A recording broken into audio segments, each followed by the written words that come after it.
Hello everyone, welcome to Tasty Dish by Sethu Palaniappan. இன்னைக்கு ஒரு healthy and டேஸ்டியான நெல்லிக்காய் ரசம் எப்படி செய்யலான்றதை பார்க்கலாங்க. நெல்லிக்காய் ரசம் பண்ணுறதுக்கு ஒரு சில பொருட்கள்லாம் வறுத்து அரைச்சி தான் ரசம் வைக்க போகிறோங்க. இதுக்கு ஒரு கடாயில் கொஞ்சம் எண்ணெய் விட்டுக்கிறேன். எண்ணெயில் 2 டீஸ்பூன் துவரம்பருப்பு சேர்த்துக்கிறேன், 1 டீஸ்பூன் உளுத்தம்பருப்பு, 2 டீஸ்பூன் வரமல்லி, 1/2 டீஸ்பூன் மிளகு, 1/2 டீஸ்பூன் ஜீரகம், வெந்தயம் 1/4 டீஸ்பூனுக்கு கம்மியாக, 2 காய்ந்த மிளகாய் இல்லாட்டினா பச்சை மிளகாய் கூட சேர்த்துக்கலாங்க.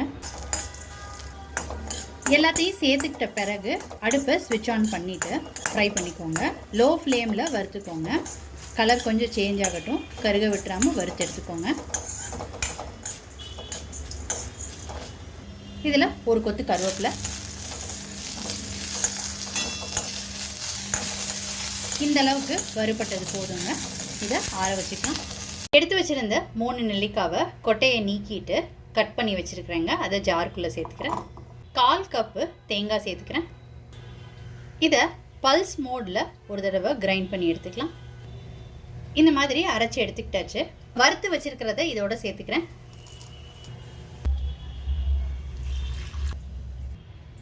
இந்த மாதிரி அரைச்சி எடுத்துக்கிட்டாச்சுங்க. அரைச்சி வச்சுருக்கிற விழுதை ஒரு கடாயில் சேர்த்து இப்போ 2 டம்ளர் தண்ணி சேர்த்துக்கிறேங்க. 2லேருந்து 2.5 டம்ளர் கூட சேர்த்துக்கலாங்க. இதை கலந்து விட்டுக்கோங்க. அடுப்பை நான் இன்னும் ஸ்விட்ச் ஆன் பண்ணலைங்க. 1/4 டீஸ்பூன் மஞ்சள் தூள், இந்த ரசத்துக்கு தேவையான உப்பு. இப்போ அடுப்பை ஸ்விட்ச் ஆன் பண்ணிக்கலாங்க. ஒரு கொதி வரட்டும். ரசம் ஒரு கொதி வர ஆரம்பிக்குதுங்க. நுரக்கட்டி ரொம்ப கொதிக்க விட வேண்டாம். நெல்லிக்காய் போட்டிருக்கிறதுனால ஒரு கொதி வரும்போதே ஸ்விட்ச் ஆஃப் பண்ணிடலாம். இப்போ மல்லித்தலை சேர்த்துட்டு அடுப்பை ஸ்விட்ச் ஆஃப் பண்ணிடுறேங்க. லாவிஷாக போட்டுக்கோங்க. கொத்தமல்லி நிறைய சேர்த்துக்கிட்டிங்கன்னா ரசம் சூப்பராக இருக்குங்க. இப்போ இது ஒரு பக்கம் இருக்கட்டுங்க. இதுக்கு ஒரு தாளிப்பு கொடுத்துக்கலாம்.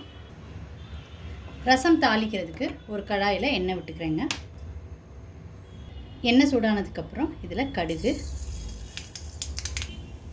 காய்ந்த மிளகாய், கருவேப்பிலை, பெருங்காயத்தூள், இப்போ தாளித்ததை ரசத்தோடு சேர்த்துக்கிறேங்க.